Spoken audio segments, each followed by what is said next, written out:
पिछले 3 दिनों से पीओके में ढोंगी मीडिया को घुमाया जा रहा है। आज भी स्थानीय और अंतर्राष्ट्रीय मीडिया की एक टीम 5 स्टार सुविधाओं के साथ पीओके पहुंची। पाकिस्तान के सूचना एवं प्रसारण मंत्री अताउल्लाह तरार खुद मीडिया की टीम को लेकर पीओके गए। दिलचस्प बात यह है कि मीडिया जब तक अपनी रिपोर्ट जारी करता, हेडलाइंस बनाता, उससे पहले ही पाकिस्तान के सूचना एवं प्रसारण मंत्री अताउल्लाह ने दावा कर दिया कि पीओके में कोई आतंकवादी शिविर नहीं है, यहां केवल आम लोग रहते हैं। पाकिस्तान एक जिम्मेदार देश है और हमेशा शांति चाहता है। पाकिस्तान मतलब शांति, ये शब्द एक दूसरे के विपरीत हैं, विलोम है, लेकिन पुराने अनुभवों को देखकर लगता है कि ढोंगी मीडिया को पाकिस्तान ने जो दिखाया वो उसे ही अपनी हेडलाइंस बनाएगा। अक्सर हेलीकॉप्टर की रिपोर्टिंग हेलीकॉप्टर जैसी ही होती है, जो पायलट बताता है वही दिखाई भी देता है। इस बार तो पायलट खुद पाकिस्तान के सूचना एवं प्रसारण मंत्री अताउल्लाह तरार है, इसलिए ढोंगी मीडिया के पत्रकारों को आज पीओके में आतंकवाद नहीं दिखेगा।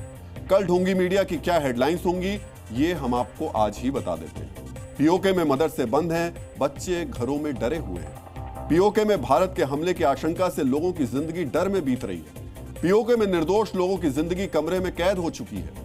पीओके में आतंकवाद और आतंकवादियों का कोई नामो निशान नहीं है। ये सारी की सारी हेडलाइंस आपको कल इनके न्यूज़पेपर्स या न्यूज़ के जो उनके चैनल्स हैं उस पर दिखाई देगी।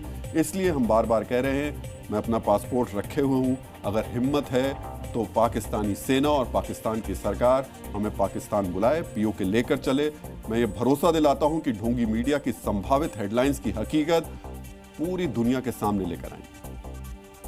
हम दिखाएंगे कि पीओके में आतंकवादियों के कितने लॉन्च पैड हैं। हम दिखाएंगे कि पीओके में कैसे भारत के खिलाफ आतंकी साजिश रची जाती है।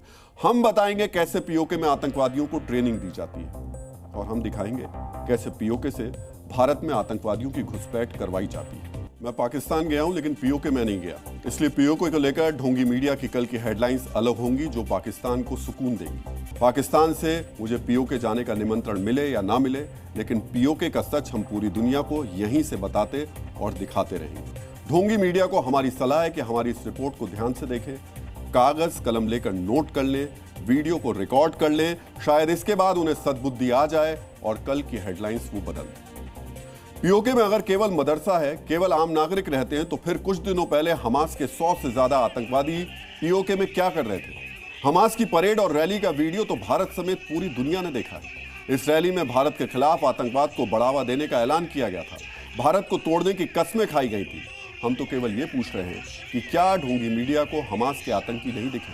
उन्होंने ये नहीं पूछा कि वहां के मदरसों को बंद क्यों कर दिया गया, आतंकवादियों के लॉन्चिंग पैड क्यों हटा दिए गए, आतंकवादियों को कहां शिफ्ट कर दिया। 5 स्टार जैसी सुविधाओं में पीओके पहुंचा मीडिया बलूचिस्तान क्यों नहीं जाता? इसलिए हम कह रहे हैं ये मीडिया नहीं है, ये ढोंगी मीडिया है। बलूचिस्तान में पाकिस्तान की सरकार के खिलाफ गृह युद्ध चल रहा है। अब तक हजारों लोग मारे जा चुके हैं। बम ब्लास्ट, सरेआम फायरिंग और आगजनी जैसी घटनाएं आम हो चुकी हैं। उस बलूचिस्तान में ढोंगी मीडिया सच को क्यों नहीं खोजता?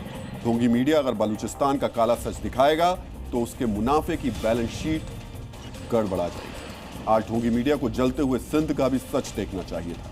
कैसे पंजाब और सिंध में पानी को लेकर भेदभाव है, कैसे सिंध के लोग पानी के लिए जगह जगह आग लगा रहे हैं, कैसे सिंध के साथ सौतेला व्यवहार हो रहा है, और कैसे सिंध में भी गृह युद्ध चल रहा है। लेकिन ढोंगी मीडिया को सिंध की रिपोर्टिंग के लिए 5 स्टार सुविधाएं नहीं मिलेंगी। हेलीकॉप्टर से नहीं, जैसे तैसे किसी टूटी हुई कार या बाइक से जाकर रिपोर्टिंग करनी होगी, साथ ही जान जाने का भी डर होगा। लेकिन मेरा वादा है, वहां का सच जो है वो हम दिखाएंगे। तो क्या ढोंगी मीडिया बलूचिस्तान और सिंध जाएगा? सवाल ये है। और अगर आप इस पर अपनी कुछ राय देना चाहते हैं तो #ढोंगी मीडिया पर अपनी राय जरूर दीजिए। एक मशहूर कहावत है, चोर चोर मौसेरे भाई।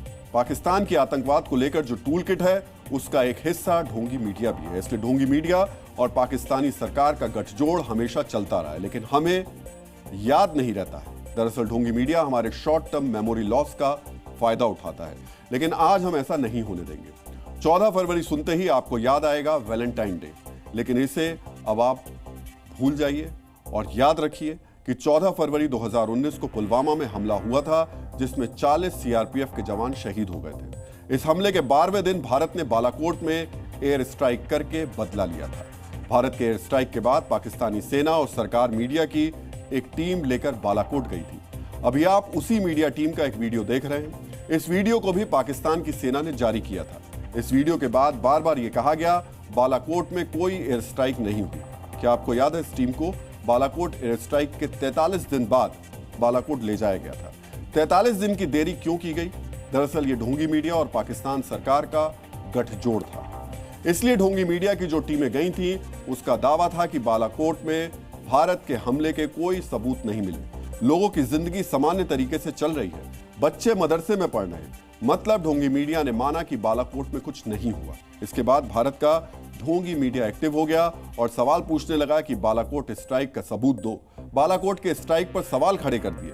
दिलचस्प बात यह है कि ढोंगी मीडिया का सोर्स पाकिस्तानी सेना और सरकार थी। इसलिए हमने इस रिपोर्ट की शुरुआत में कहा था, ढोंगी मीडिया का एक स्लोगन है, ऐसा कोई सगा नहीं जिसको हमने ठगा नहीं। ढोंगी मीडिया फायदे के लिए राष्ट्र और राष्ट्रवाद को पाकिस्तान की तिजोरी में बंद कर देता है।